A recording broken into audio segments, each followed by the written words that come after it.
అంటే ఈ రోజుల్లో సినిమా ఇండస్ట్రీలో సినిమాని ప్రేమించి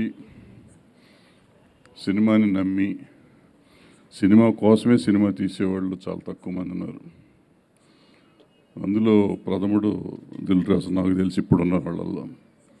రెండోవాడు మా బెక్కం.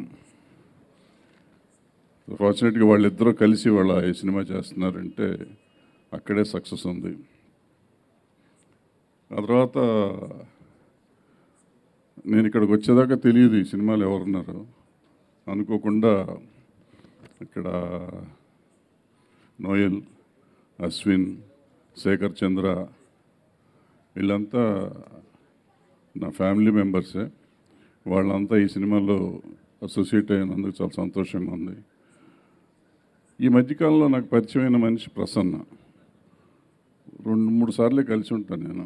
బట్ ఆ ఫస్ట్ టైం మీటింగ్ నుంచి అతనికి నాకు ఏదో అవినాభావ సంబంధం ఉన్న ఫీలింగ్ ఉంటుంది.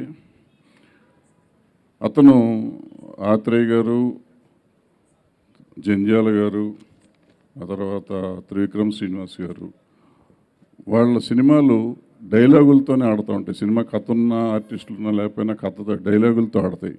అలా ఆడించగలిగిన కెపాసిటీ ఉన్న ఫ్యూచర్ రైటర్ ప్రసన్న నాకు కనపడ్డాడు. సో అలాంటి ప్రసన్న ఈ సినిమాకి మాటలు రాశాడు. ఈ భాస్కర్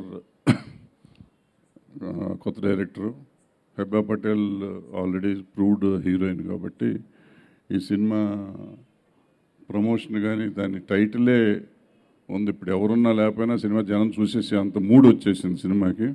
ఆ సినిమా ఆటోమేటిక్గా చూస్తారు. I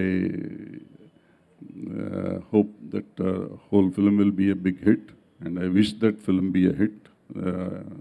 Unit ki na abhinandan తెలియజేస్తాను. Thank you. Please subscribe. Please do subscribe. Please subscribe. Please subscribe. Please subscribe to our YouTube channel.